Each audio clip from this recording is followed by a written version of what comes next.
awalnya kedengeran suara orang, dia bukan nyanyi tapi apa ya, kalau dalam Jawa itu ngidung kali ya, kidung. Jadi kayak ada suara perempuan lagi baca kidung gitu, atau seperti orang baca mantra lah ya. Jadi terus si Rosa juga kan kaget, bangun langsung, bang, ada suara apaan sih itu, katanya kayak orang baca mantra, kata dia gitu kan. Ah paling orang, enggak bang, enggak, aku ini merinding, kata dia gitu. Nah hawanya ini nggak enak banget yang hawanya. Tiba-tiba refleks balik ke tenda kan, kamu diem, jangan kemana-mana, bang, jangan apa namanya, jangan tinggalin aku, diem.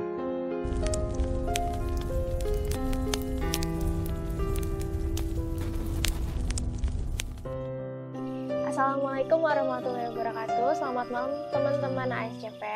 Kembali lagi sama saya Dira, dan tentunya saya juga ditemenin sama Kang Arya.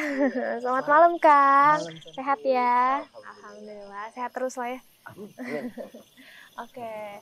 Hari ini kembali lagi kita akan dengerin cerita dari Kang Arya, dari peristiwa-peristiwanya naik gunung ya Kang ya? Iya, insyaallah. Oke.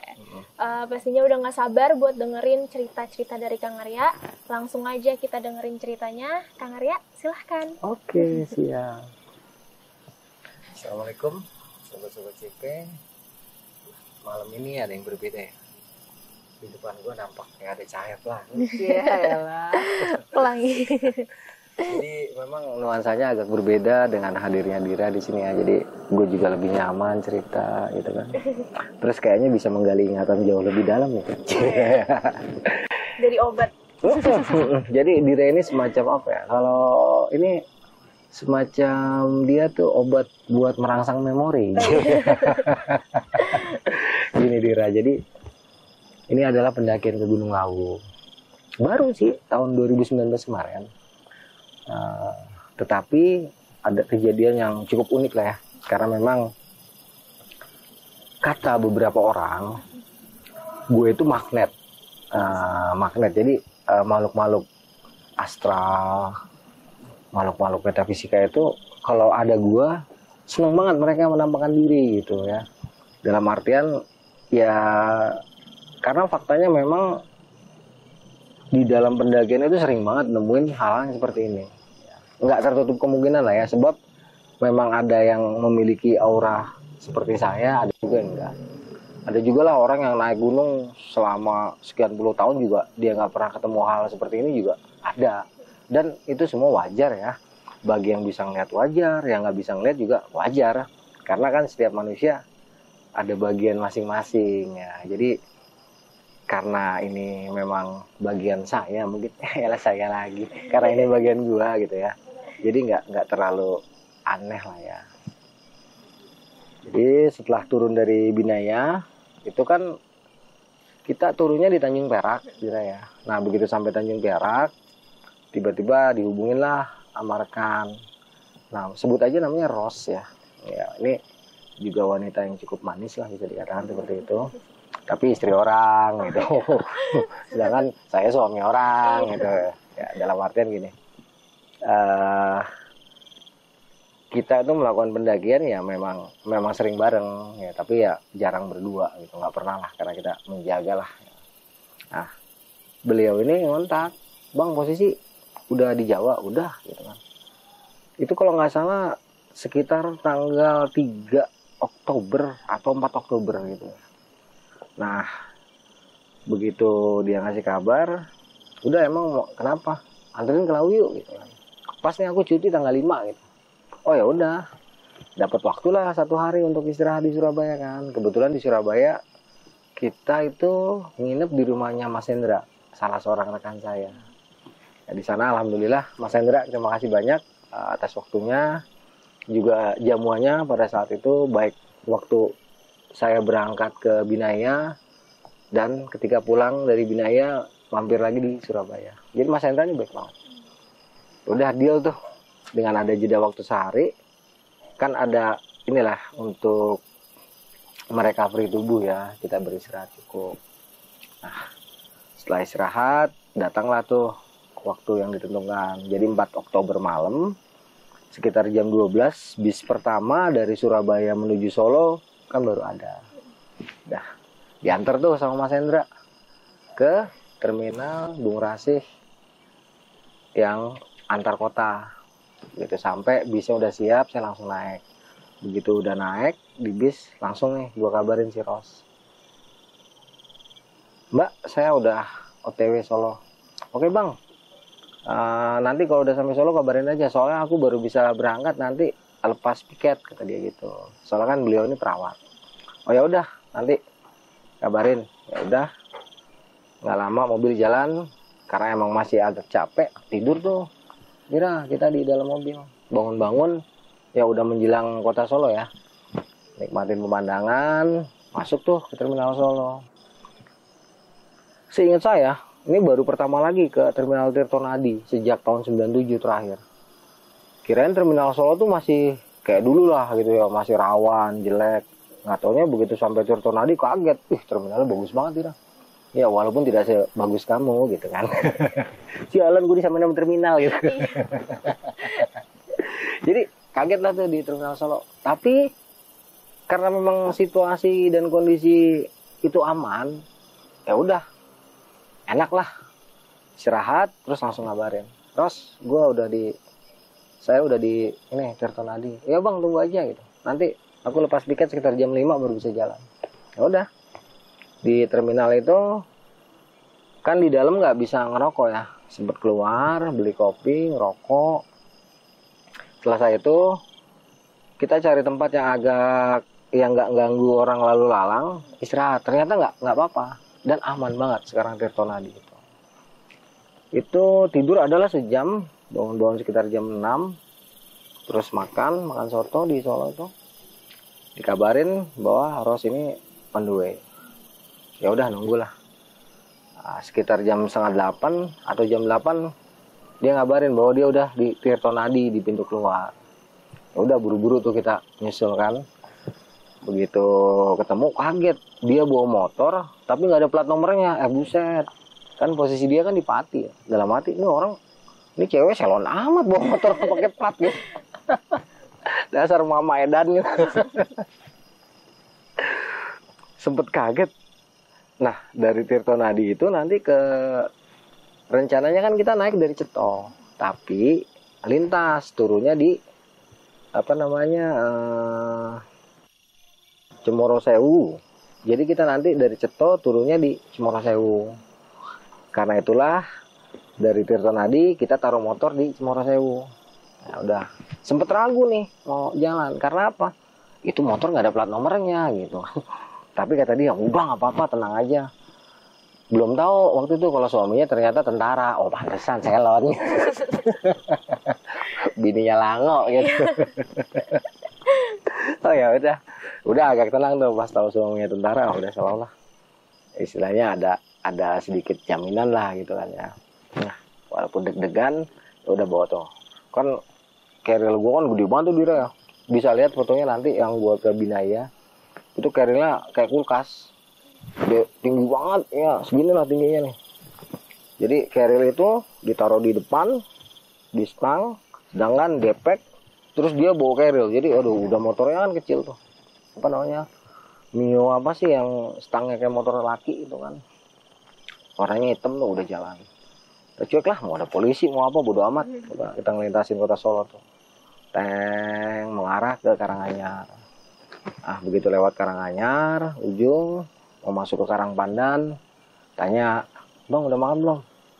Belum, makan dulu katanya. Oh oke deh, tapi kalau makanan dulu nggak enak gitu kan, enak makan sekarang, dulu mah udah basi kali. Ya udah, terus kita mampir tuh di Soto Kudus apa soto apa ya, kita mampir lah pokoknya, makan ya, makan. Terus selesai makan, lanjut lagi perjalanan menuju ke Cemoro Sewu. Udah Karangpandan, terus liok sampailah kita ke Cemoro Kandang.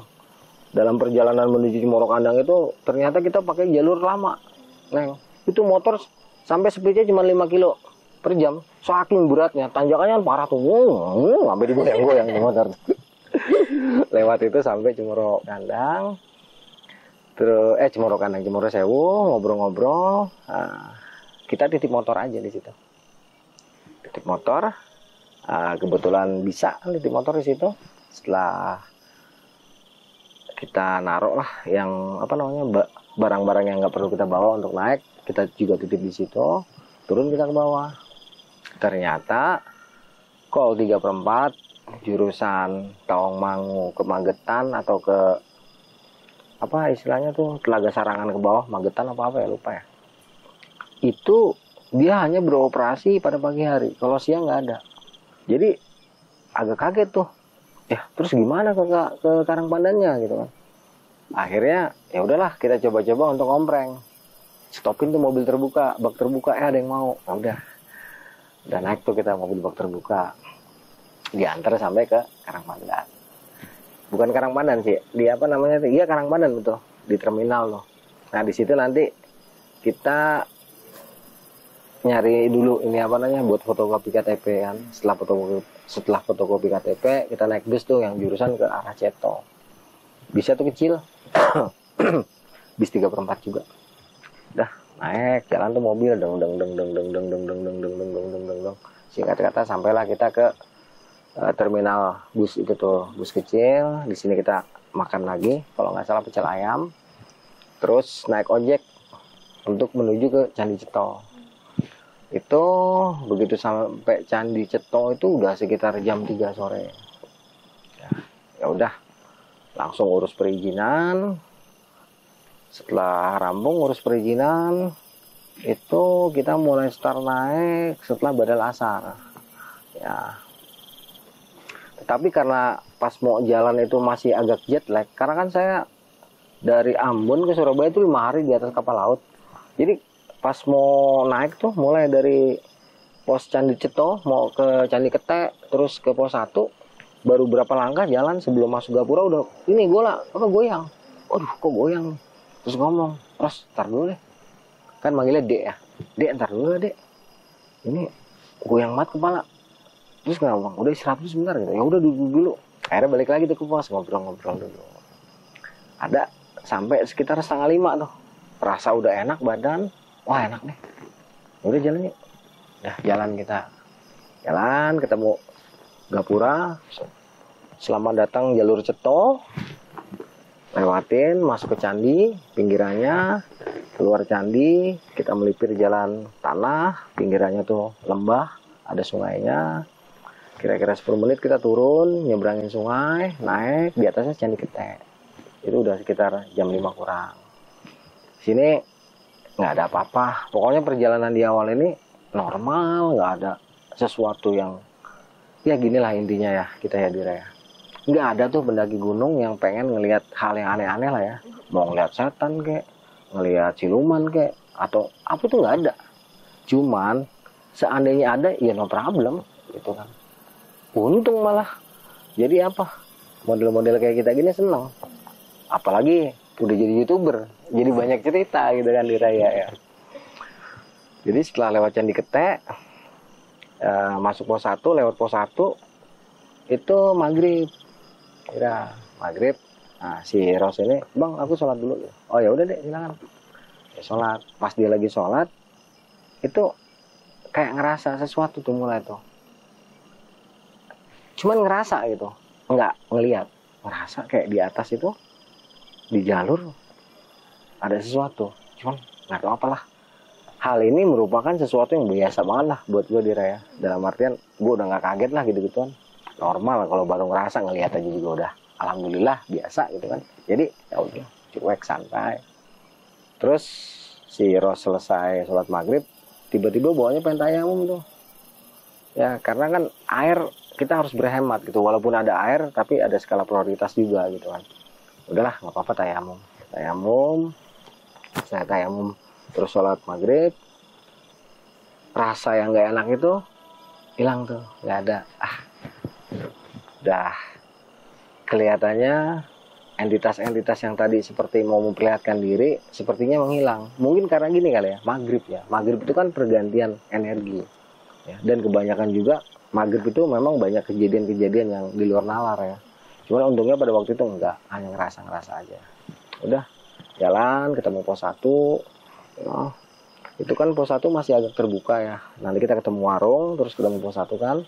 Habis itu mulai masuk tuh hutan heterogen, hutan-hutan udah campuran lah ya, udah agak lebat hutannya. Lewat di situ putar-putar. Ya naik gunung malam-malam nggak ada masalah dia ya. Nggak ada masalah. Anak gunung naik gunung malam itu nggak ada masalah. Anak gunung naik gunung malam ketemu setan itu nggak masalah. Anak gunung naik malam ketemu macan itu nggak ada masalah. Semua itu buat kita bagian dari perjalanan. Hanya tinggal menyikapi aja. Kalau urusan celaka atau nggak celaka, hidup atau mati, itu udah urusan Allah Subhanahu Wa Taala. Ya udah bukan ranah kita lagi untuk memikirkan itu. Yang kita pikirkan adalah bagaimana sih kita bisa melakukan pendakian dengan aman, ya dengan nyaman, sehingga kita bisa menikmati perjalanan kita. Itu aja. Jadi cuek tuh, jalan ya. Di tengah-tengah hutan tuh jalurnya dia masih agak landai dia, masih agak landai. Nah, sekitar setengah jam di tengah-tengah jalan kita ketemu pendaki yang tadi di depan kita di pos Ceto, kalau nggak salah anak Ngawi. Mereka tuh ada 7 orang lagi istirahat. Udah kita susul karena ini pertama kali lo Ceto ya, nggak pernah nebak-nebak lah pos 2 berapa menit lagi apa, nggak mau tahu lah ya, bodoh amat, yang penting jalan. Sepanjang perjalanan ini ya rasa nggak enak tuh ada rasa ya, tapi penampakan itu waktu itu belum ada. Singkat kata sekitar jam 9 sampailah kita ke pos 2 Dira. Nah di pos 2 itu dulu ada pohon besar yang dikasih kain catur ya, terus ada juga tempat untuk naruh sesaji ya. Ketika sampai sini istirahat Dira, istirahat. Dan badan itu rasanya capeknya bukan capek tapi capek banget. Karena habis melakukan pendakian Binaya juga perjalanan laut yang sangat melelahkan. Padahal itu masih di bawah. Harusnya kan ngebase di pos 3 karena di pos 3 itu kan banyak air. Tapi si Ros ini orangnya asik. Jadi kata si Ros, "Ya udah Bang, kalau emang capek kita di sini aja." Awalnya sih cuman bilang, "Ya udah istirahat dulu, kalau memang nanti badan enak lanjut lagi." Ternyata pas sudah istirahat di situ PW masak kan, udah masak dulu deh, makan tuh, bikin kopi, ngobrol. Terus pendaki yang tadi kita susul yang dari Ngawi gabung tuh. Adalah sekitar 2 jam di situ. Akhirnya kita bikin margin chef dulu nih untuk api unggun, karena kan di musim kemarau di gunung itu kalau nggak paham teknik bikin api unggun yang aman, mending nggak usah ya, mending nggak usah. Karena apa? Bisa membahayakan kondisi hutannya, bahkan pendaki lain, juga diri kita sendiri. Jadi waktu itu bikin margin chef dulu. Caranya margin chef adalah kita membuat area aman. Jadi area sekitar lingkar pertama misalnya 60 cm persegi nih, muter lingkaran 60 cm ya, lingkaran 60 cm itu kan pusat apinya, tempat dimana kita akan bikin api. Nah nanti sekitar 1 meter lingkaran itu kita bersihin lagi dari semua material yang kalau misalnya terkena bara dia juga bisa terbakar. Kita bersihkan, kita bikin lingkaran tuh. Jadi lingkaran pertama, terus kita bikin lagi lingkaran kedua. Nah nanti bikin lagi untuk lebih amannya, misalnya 2 meter lagi lingkaran, kita bersihin lagi tuh. Semuanya kita bersihin dari semua material yang bisa membuat sambaran api. Nah itu udah agak aman, walaupun tetap nggak aman, harus diawasin. Ya, udah, tapi itu udah standar, dalam artian minimal lah kita minimalisir terjadinya kebakaran hutan. Harus ada tekniknya. Kalau nggak ada tekniknya mending nggak usah. Apalagi main asal doang bikin api unggun, banyak daun-daun kering, banyak rumput kering. Ya kalau nggak ngerti nggak usah. Tapi kalau ngerti nggak apa-apa. Ya. Nah kita bikin tuh.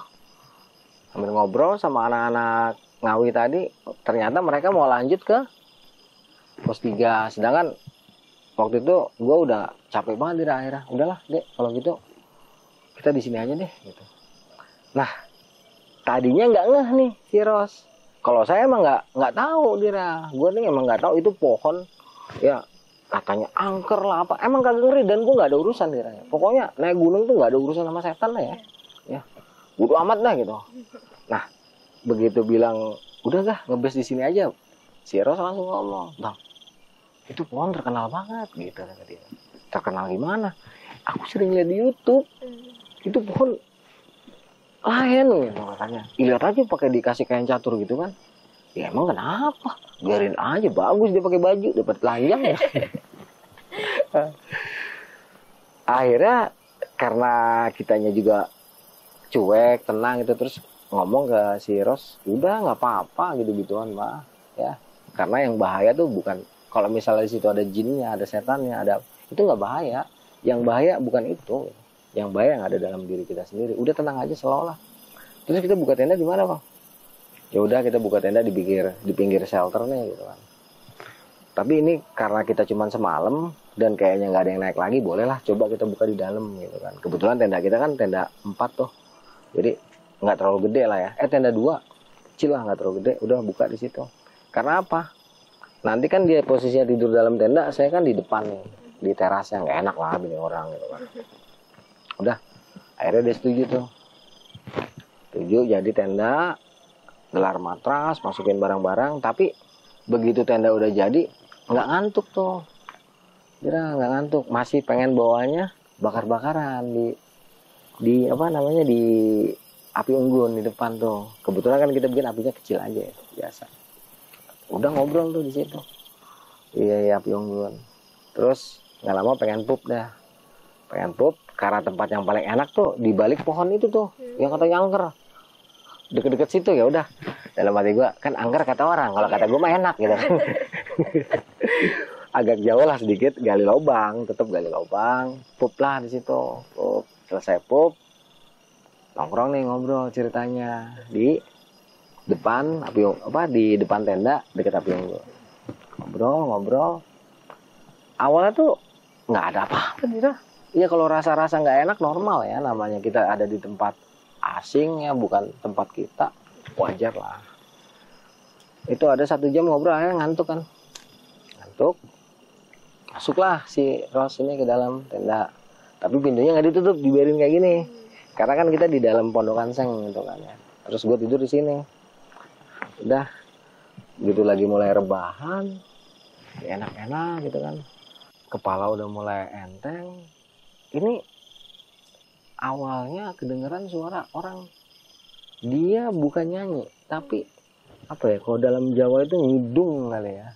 Kidung. Jadi kayak ada suara perempuan lagi baca kidung gitu, atau seperti orang baca mantra lah ya. Jadi suaranya kayak gini, nggak jelas, pokoknya orang kayak lagi kidung gimana, suaranya melengking kecil. Itu lagi tiduran, awalnya kirain ini ada orang pakai lagi nyetel MP4 kali ya di handphone atau apa gitu, pendaki lewat. Dengerin aja, kok jelas banget suaranya gitu kan. Ada setengah jam kita dengerin tuh suara kayak orang baca mantra, antara baca mantra atau baca kidung lah ya.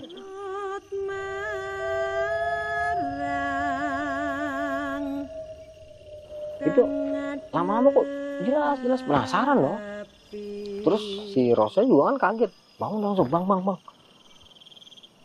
Ada suara apaan sih itu, katanya kayak orang baca mantra kata dia gitu kan. Ah paling orang, enggak bang, enggak, aku merinding kata dia gitu kan. Langsung spontan keluar. Udahlah daripada nerka-nerka itu bang, jangan keluar. Langsung aja keluar lihat nih kiri kanan.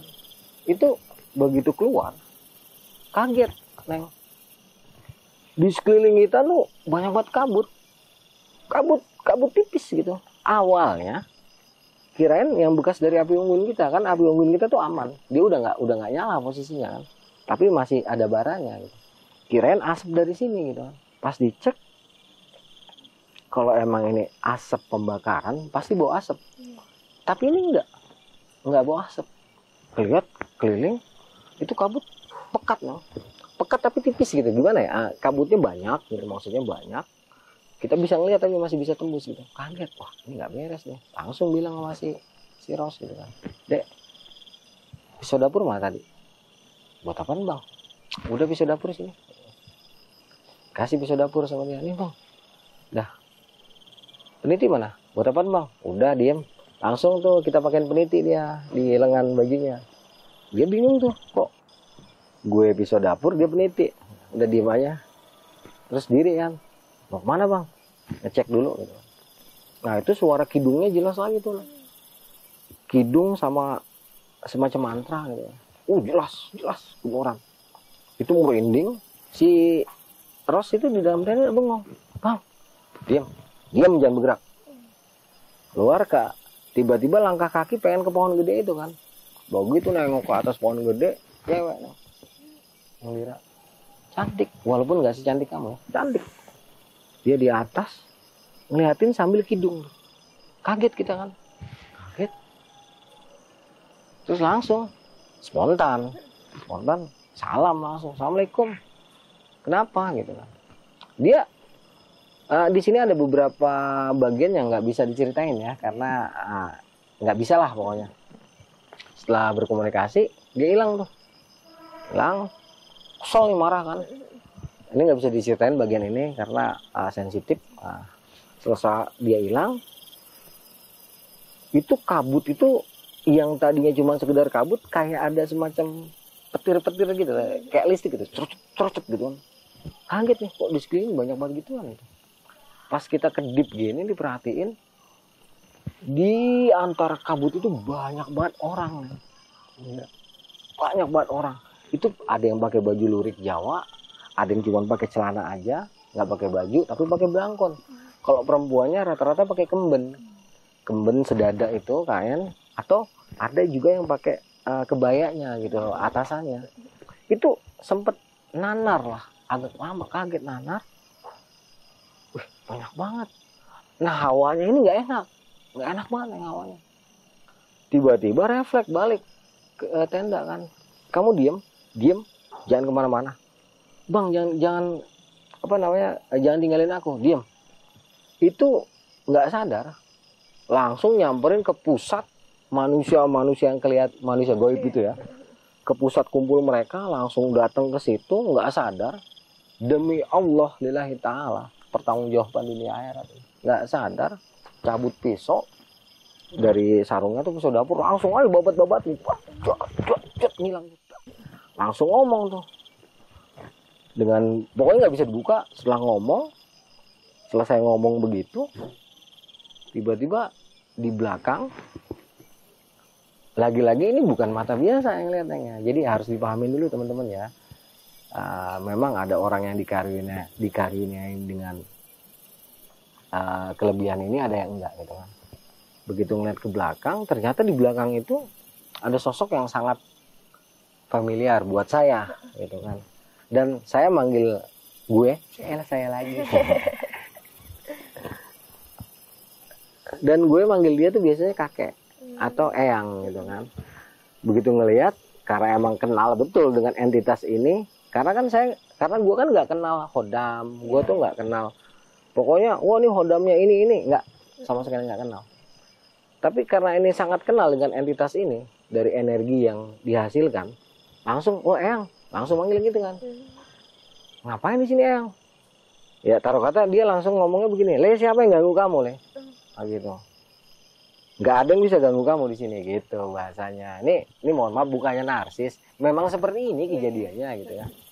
Ini aja banyak yang diumpetin aja sebenarnya jadi nggak enak gitu, tapi ya harus ini karena demi menjaga etika kita gitu ya. Nah yang itu negor, pokoknya gini, Le, kamu mau ngapain aja di sini terserah, ini tempatmu, tempat aku ya tempatmu gitu, kata bahasa kayak gitulah. Karena memang ya mohon maaf buat rekan-rekan sekalian, kita kan memang masih terahnya dari situ gitu kan. Ini jelas ada bukti surat-suratnya, ada dokumennya segala macem. Jadi memang ada hubungan ke situ ya. Jadi eyang itu langsung ngomong, kamu kalau ada yang ganggu, semua urusan eyang gitu. Tara kata bahasanya gitu, tapi nggak begitulah gitu ya. Ini mohon maaf teman-teman, jadi biar agak enak aja ceritanya gitu. Nah setelah ketemu sama eyang tersebut, udah tuh yang tadinya banyak kabut, segala macem suasana yang menegangkan itu hilang. Itu kan kejadian perasaan sekitar jam 11:30 malam ya. Begitu semuanya udah kondusif, kabutnya hilang, suara-suaranya hilang, ternyata udah jam 3:30 pagi. Tetapi rasanya itu sebentar ya. Ketika balik ke tenda, ngobrol, jam berapa, Dek? 3:30 banget udah. 3:30. Ya udah istirahat dah, besok kan kita lanjut.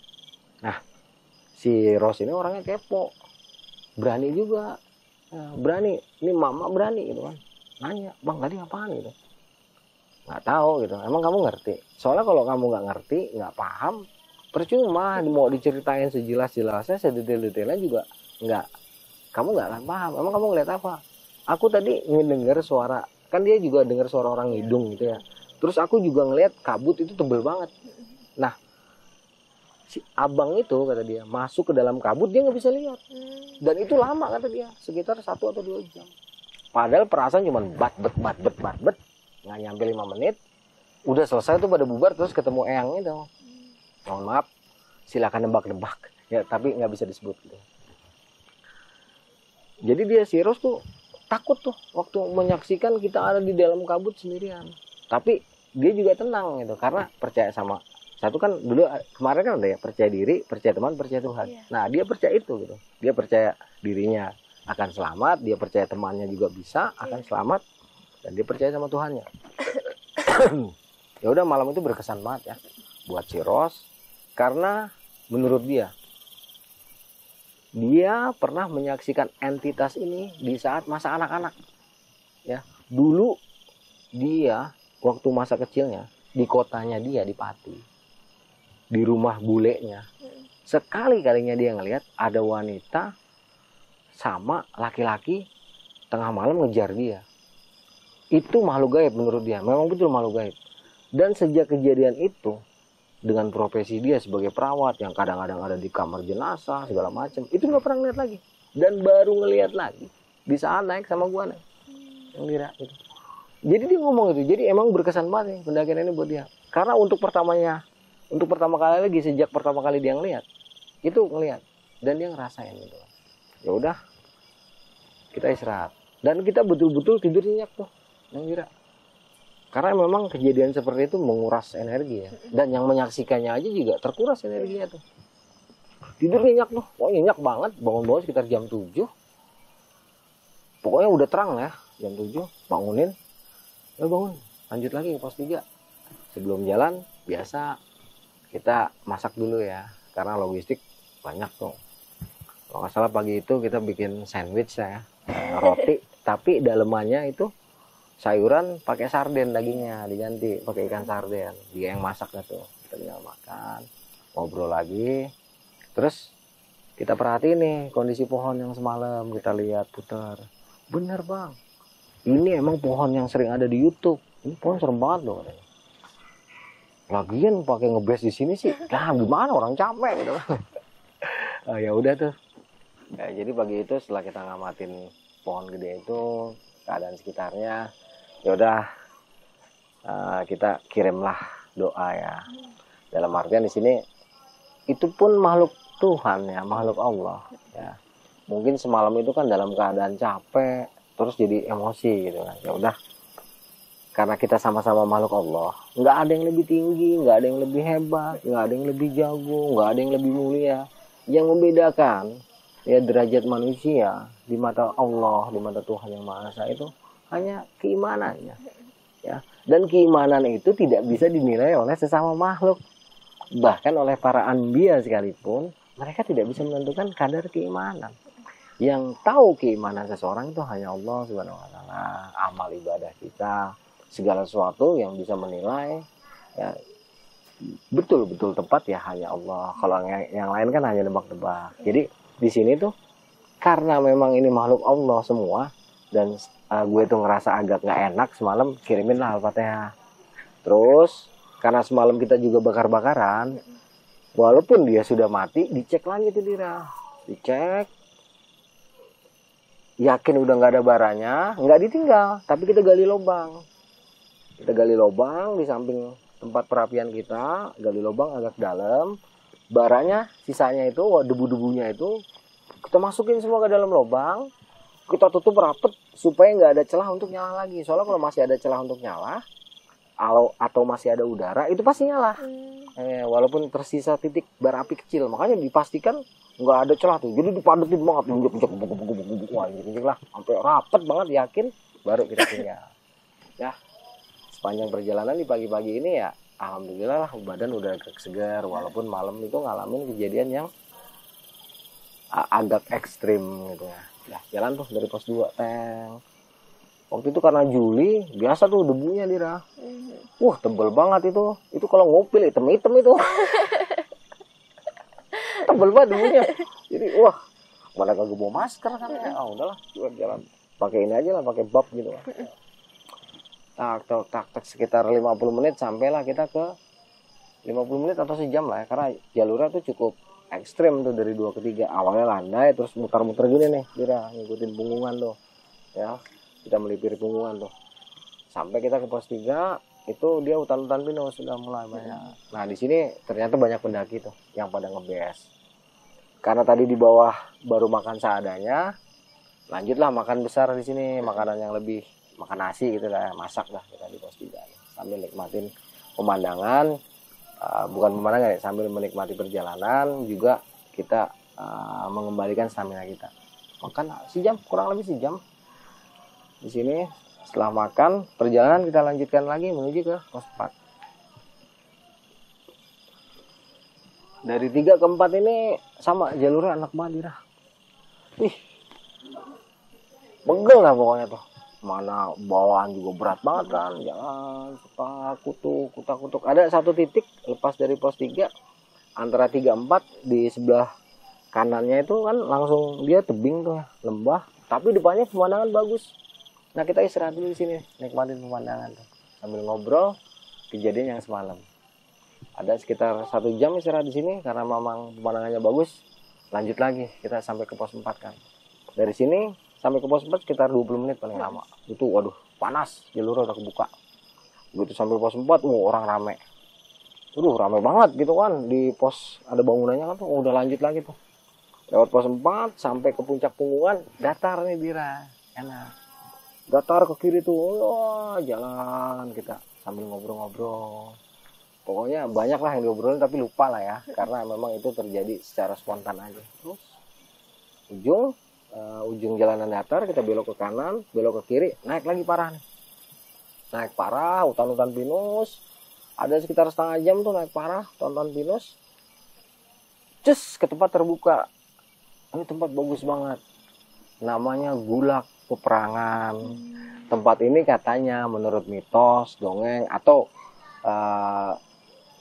cerita-cerita rakyat, bahkan katanya sih sumbernya valid atau gimana, kalau saya sih nggak begitu paham ya.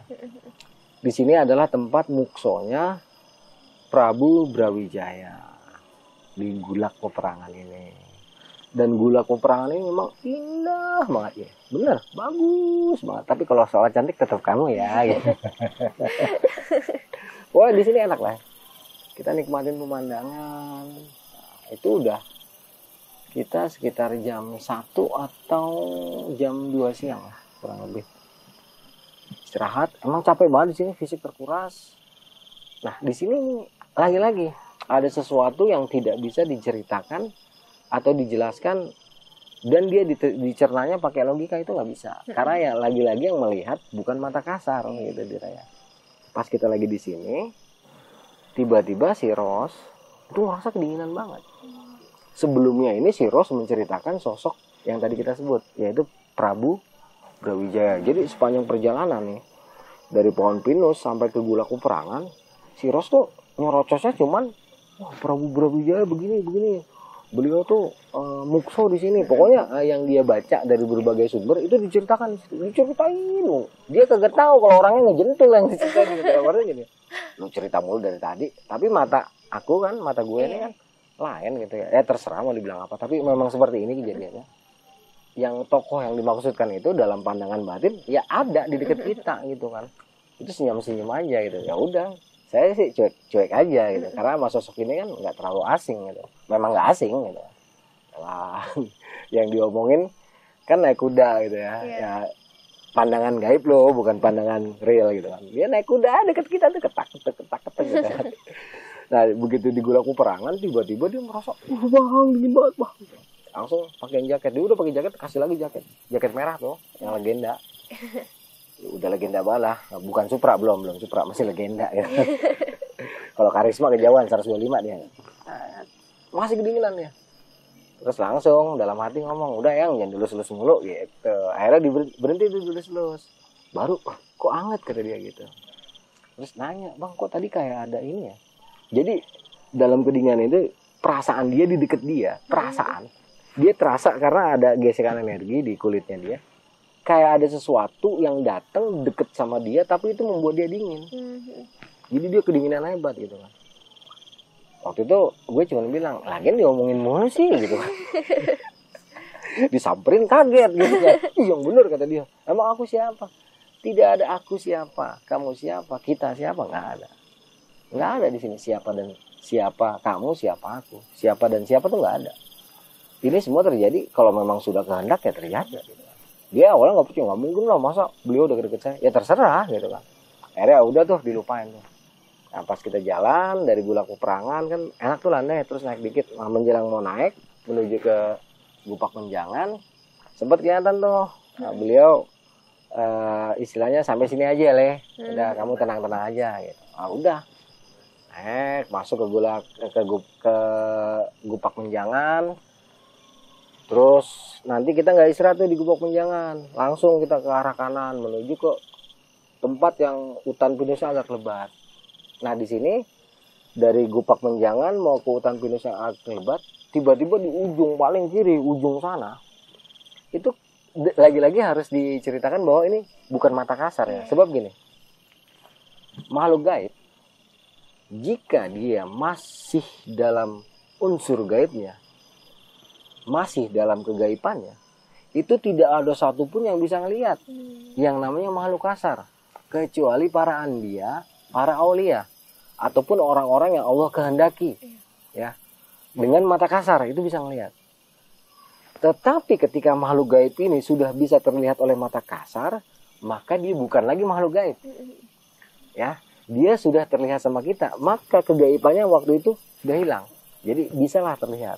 Dalam artian, dia kemungkinan besar sudah masuk ke dalam dimensi kita, atau kita yang ada dalam dimensi dia. Karena itulah kadang-kadang ada orang lihat, ih bang, demi Allah bang, gue tadi lihat kuntilanak di situ. Nah di saat dia dilihat sama orang yang melihat, kegaiban dia itu sedang nggak ada. Bahkan dalam kasus tertentu bisa dijenggut, Neng. Iya benar, bisa disentuh. Bisa. Dalam kasus tertentu. Karena apa? Ketika dia sudah terlihat sama kita, dia bukan lagi dalam unsur goib gitu. Karena entitas itu sudah berubah.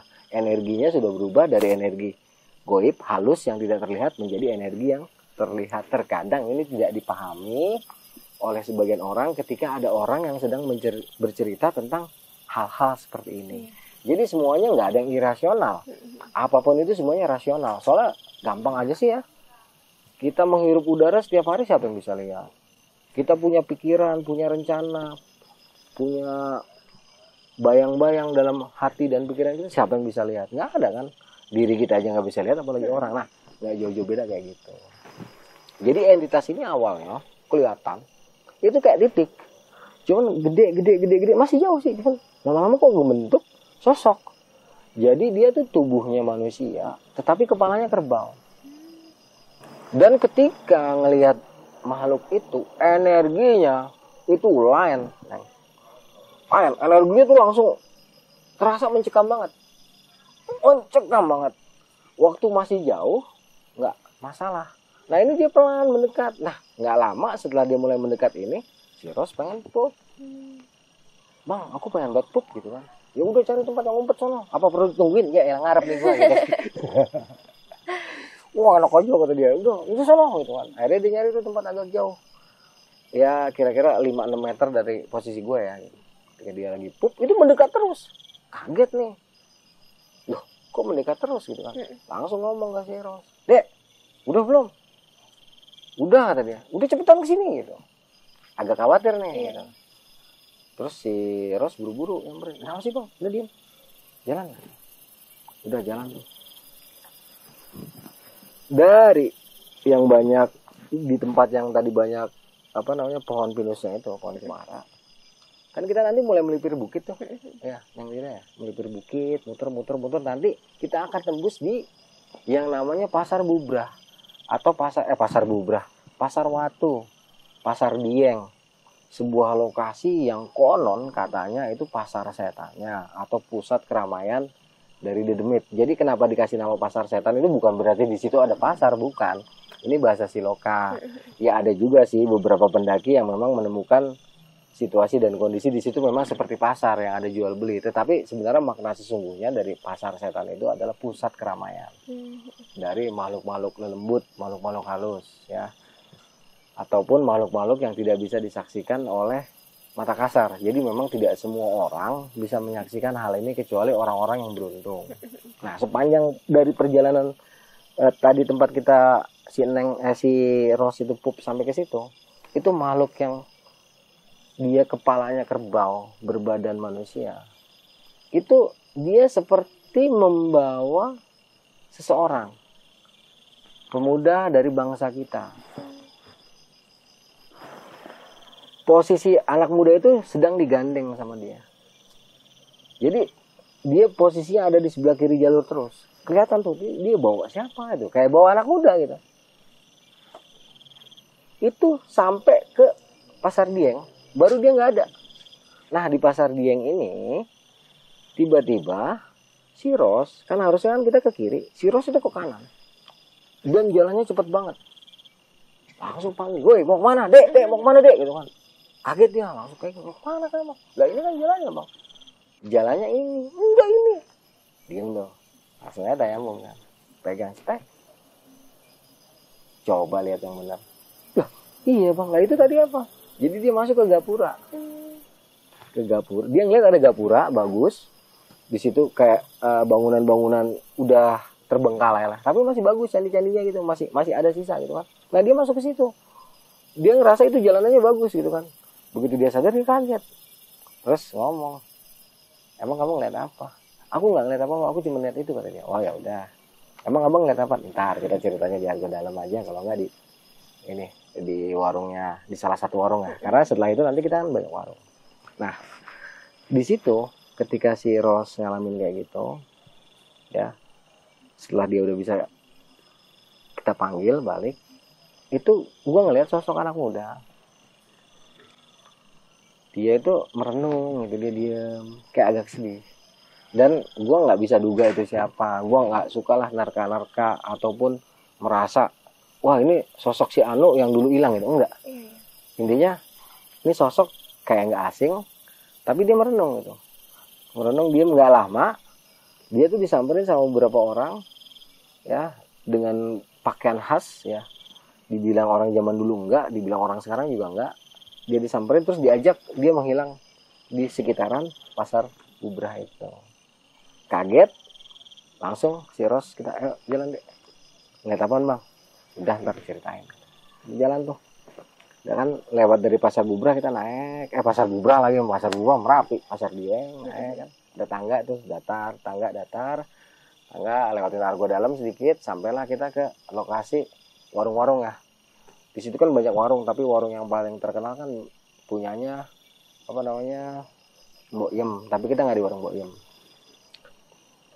Turun sedikit, pas banget di pertigaan atau perempatan jalur yang mau ke apa namanya Cemoro Sewu, Cemoro Kandang, pokoknya di situ ada warung. Kita milih yang sebelah kiri itu. Kita langsung ke situ, langsung pesan pecel sama teh manis. Nah di sini kita ngobrol-ngobrol lagi. Tanyalah sama si Ros kan, emang kamu ngeliat apa sih?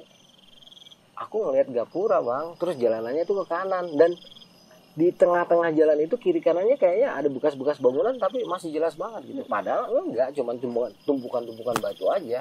Nah kalau dia tuh ngeliat kayak sisa bangunan candi gitu, masih ada walaupun udah reruntuhan.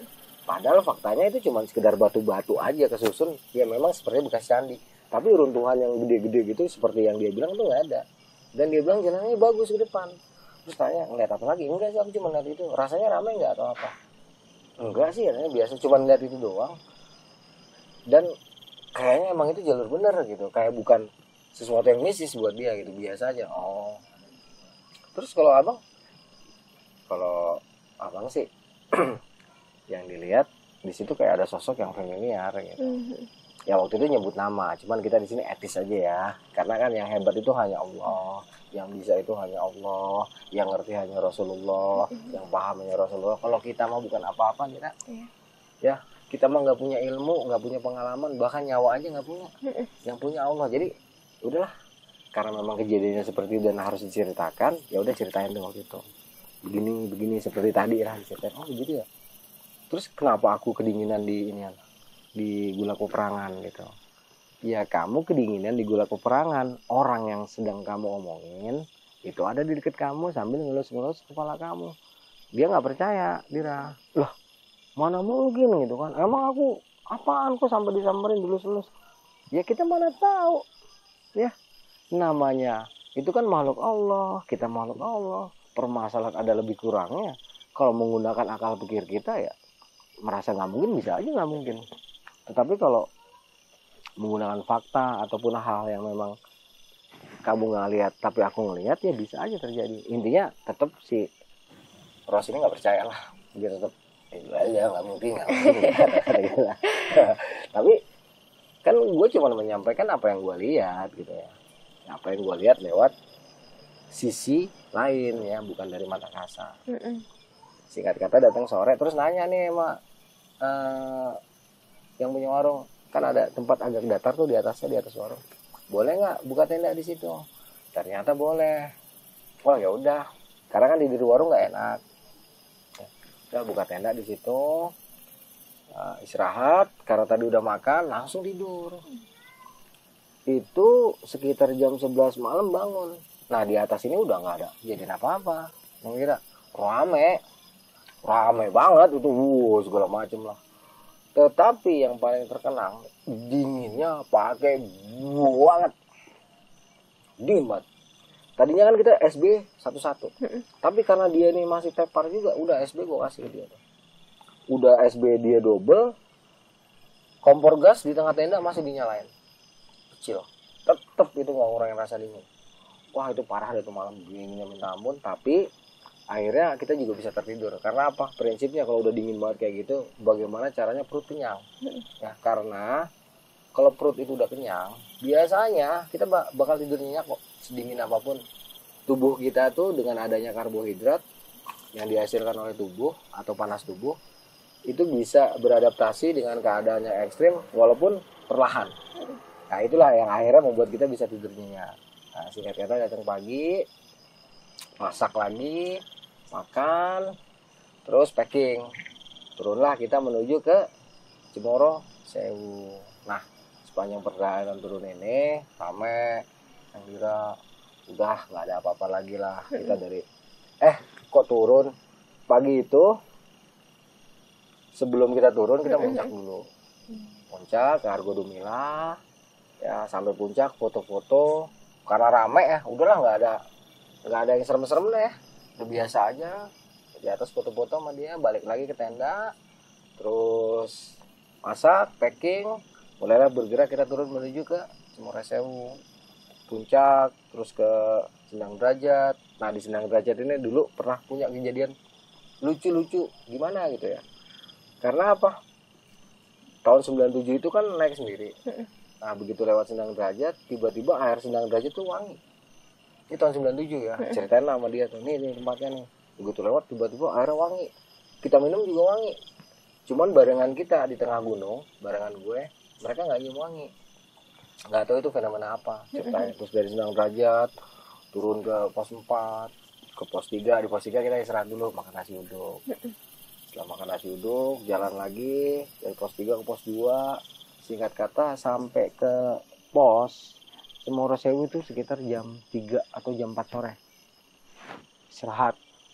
Di saat lagi capek-capeknya kayak gitu, tiba-tiba si Ros, aku mandi dulu lah gitu. Bang, aku mandi dulu. Buset, mandi dingin-dingin kayak begini.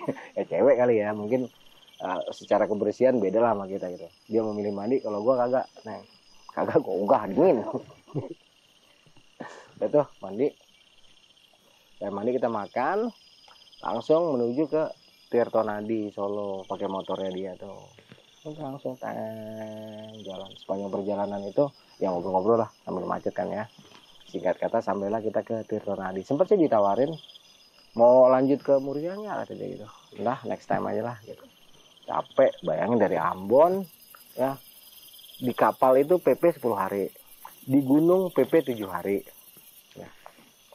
tambah perjalanan dari Jawa dan lain-lain. Pokoknya dari Jakarta PP Binjaya sampai Surabaya itu habis waktu 22 hari. Tambah lagi di Lawu ini 3 hari. Capek banget, Neng. Udahlah next time gitu kan. Ya udah. Waktu itu sampai ke Tirtonadi sekitar jam 8 malam ya. Terus agak gak enak juga nih kan, perempuan malam-malam bawa motor dari Solo menuju kotanya dia Pati. Cuman ini nih cewek beda nih, mama selon gitu kan. Berani banget gitu. Sempet nawarin sih, mau ditemenin nggak gitu kan ke sana, nanti aku naik mobil dari Pati gitu. Gak usah lah bang katanya, berani kok katanya. Nggak enak, cuman ya udahlah kalau emang kayak gitu kita doain aja. Udah tuh pisah tuh di Tirtonadi, dia langsung lanjut ke kotanya dia Pati. Sedangkan sedangkan gue nunggu tuh sampai pagi Dira. Dalam perjalanan itu berapa kali lah kita WA-WAan, kabar-kabaran. Nah begitu udah sampai rumahnya, dia sampai rumahnya sekitar jam 1 malam. Sayang, gue tahu lagi jalanan Solo menuju Pati itu serem, kalau tengah-tengah hutan jati segala macam gitu. Jalannya jelek lah kan. Ya udah syukur alhamdulillah udah sampai rumah. Paginya kita berangkat ke Jakarta. Singkat kata sampailah Jakarta setelah 26 hari meninggalkan Jakarta. Jadi dari Jakarta, Surabaya, Ambon, Binjaya, Surabaya lagi, terus ke Solo, sampai juga kita di Jakarta. Ya itulah Neng Dira yang paling cantik sedunia, cerita gua di Gunung Lawu. Ada tanggapan nggak nih? Aku sebenarnya sih pengen nanya, Kang Arya kan sempat bilang pas di tenda terus ngelihat kayak orang-orang yang pakai belangkon, terus sama perempuan-perempuan pakai kemben gitu, kayak setelan baju Jawa gitu loh Kang. Itu pas Kang Arya bilang ketemu terus ngelihat akhirnya bat aja gitu Kang ya, bahasanya bat itu kayak kerasa beneran ngebat beneran gak sih Kang, atau kayak lewat aja gitu loh? Itu sih Kang yang aku pengen tanya. Kalau secara pribadi itu kayak ada drek gitu loh, kayak kena dia gitu. Jadi seperti walaupun mata itu melihatnya seperti ruang kosong, tapi ketika pisau ini dibabat itu seperti kena. Cek. Ada beberapa kali kena lah, sekitar 3 atau 4 kali yang terkena. Habis itu baru seperti itu. Jadi kayak beneran kerasa gitu ya? Iya, untuk sebagian orang memang jadi gini. Jin, setan itu bisa dibunuh kan? Ketika dia sudah ada di dimensi kita, atau ketika dia sudah memadatkan energi dia. Seperti dibilang tadi, mereka dibilang makhluk halus di saat nggak kelihatan. Tapi kalau dia udah kelihatan, dia bukan lagi makhluk halus. Timpuk aja. Iya, timpuk, kejar. Itu bisa dipegang, bisa dijambak, bisa digetok, bisa. Tapi dengan condition tadi, persyaratannya tadi. Ketika mereka sudah bisa terlihat. Kalau belum terlihat, baru di hati doang. Misalnya mata batin doang yang lihat. Wah, kayak ada bidadari nih cantik banget gitu misalnya gitu ya. Itu nggak bisa Neng gitu. Itu nggak bisa. Nah, tapi kalau udah kelihatan, kunti, jangan lari, timpuk. Karena dia bisa kena. Gitu. Sakitan gitu ya? Dia bisa mati, berarti merasakan sakit. Yang namanya makhluk itu pasti mati. Yang tidak mati cuma satu Neng, Allah Subhanahu Wa Taala. Yang namanya makhluk, mau Azazil, mau malaikat Jibril, Israfil, apalagi kita nih ya, sebut aja makhluk-makhluk yang ngeri-ngeri ya, yang umurnya nggak bisa kehitung. Bahkan mungkin sejak alam semesta ini diciptakan sama Tuhan, mereka udah ada. Itu pun akan mati gitu. Jadi apapun makhluk pasti dia bisa mati. Cuman cara matinya urusan Allah. Kita mah cuma sekedar nimpuk. Kalau Allah berkehendak kita timpuk pakai senyuman, dia mati ya mati ya gitu kan.